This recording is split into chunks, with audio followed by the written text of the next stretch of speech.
আসসালামু আলাইকুম সুপ্রিয় শিক্ষার্থী, আশা করি সবাই অনেক ভালো আছো। আজকে বাংলা ব্যাকরণের বাংলা ভাষা সম্পর্কে আলোচনা করব। গত ক্লাসে আমরা শুধুমাত্র ভাষা সংক্রান্ত বিষয় সম্পর্কে আলোচনা করছিলাম। আজকে বাংলা ভাষা সম্পর্কে আলোচনা করব, যে বাংলা ভাষা কিভাবে উৎপত্তি লাভ করেছে, কিভাবে বাংলা ভাষা আমাদের এই উপমহাদেশে এসেছে সে সম্পর্কে কিছু গুরুত্বপূর্ণ তথ্য আলোচনা করব, যেইগুলো বিগত সালগুলোতে বিভিন্ন পরীক্ষায় ক্যাডেট বলেন, বিশেষ বলেন, অ্যাডমিশন বলেন বা বিভিন্ন একাডেমিক ক্লাস বলেন, বিভিন্ন প্রতিযোগিতামূলক পরীক্ষায় পড়ে থাকে, সেগুলো সম্পর্কে আলোচনা করব। সবাই একটু গুরুত্ব সহকারে খেয়াল করি। দেখো, এখানে প্রথমে লেখা আছে বাংলা ভাষা। আজকে দেখো বাংলা ভাষার তার উৎপত্তি অর্থাৎ শুরুটা কিভাবে হয়েছে। ভারত উপমহাদেশে যেমন ইন্দো ইউরোপীয় অর্থাৎ ইউরোপ থেকে বাংলা ভাষার আগমনটা সূত্রপাত ঘটেছে তিব্বতীয় অঞ্চল থেকে। ইন্দো ইউরোপীয় থেকে ইন্দো ইরানীয় অর্থাৎ ইরানের ভিতর দিয়ে ভারতীয় আর্য অর্থাৎ ভারতে প্রবেশ করছে। ভারতীয় আর্য থেকে প্রাকৃত অপভ্রংশের মাধ্যমে বাংলা ভাষার যাত্রা শুরু করেছে। তাহলে আমরা বলতে পারি যে ইন্দো ইউরোপীয় থেকে পরিবর্তিত হয়ে ইন্দো ইরানীয়, ইন্দো ইরানীয় থেকে ভারতীয় আর্য এবং ভারতীয় আর্য থেকে প্রাকৃত অপভ্রংশ থেকে বাংলা ভাষার জন্ম হয়েছে। এটা হচ্ছে বাংলা ভাষার কালক্রমে পরিবর্তিত হতে হতে আজকের এই বাংলা ভাষা এসেছে।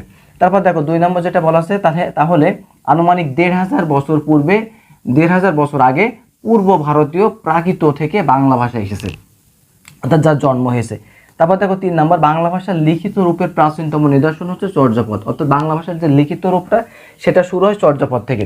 এবার দেখো বাংলা ভাষা সম্পর্কে বাংলাদেশের যে দুইজন পণ্ডিত অর্থাৎ ডক্টর মোহাম্মদ সুনীতি কুমার চট্টোপাধ্যায় এবং ডক্টর মোহাম্মদ শহীদুল্লাহ, এই দুইজনের মতভেদকে আমরা গ্রহণ করে থাকি। তার ভিতরে আমরা আমাদের যে বাংলাদেশের অঞ্চলটা অর্থাৎ আমাদের এই উপমহাদেশের অর্থাৎ আমাদের এই অংশটা মূলত ডক্টর মোহাম্মদ শহীদুল্লাহর যে মতবাদ এটাকে আমরা গ্রহণ করে থাকি।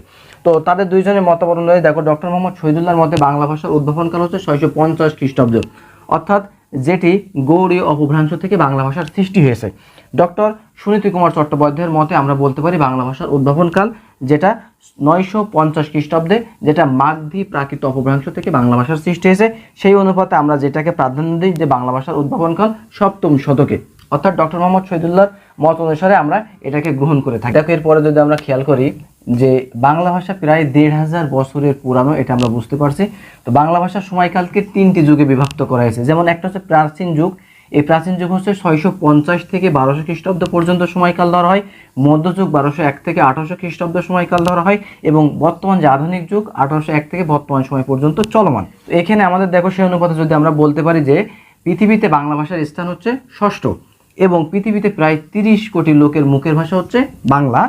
তো বাংলা ভাষার নিজস্ব লিপি হচ্ছে বাংলা লিপি। তারপরে দেখো বাংলা ভাষার নিকটতম আত্মীয় বলা হয় অহমিয়া এবং উড়িয়াকে, অর্থাৎ ভারতের দুটো অংশ, এগুলো বিভক্ত হয়ে গেছে। তো বাংলা ভাষার রূপ হচ্ছে 2টি, একটি হচ্ছে কথ্য আর একটি হচ্ছে লেখ্য রূপ। বাংলা ভাষার আঞ্চলিক বৈচিত্র্যকে বলা হয় উপভাষা। এই হচ্ছে মূলত বাংলা ভাষার যে উৎপত্তি এবং বাংলা ভাষা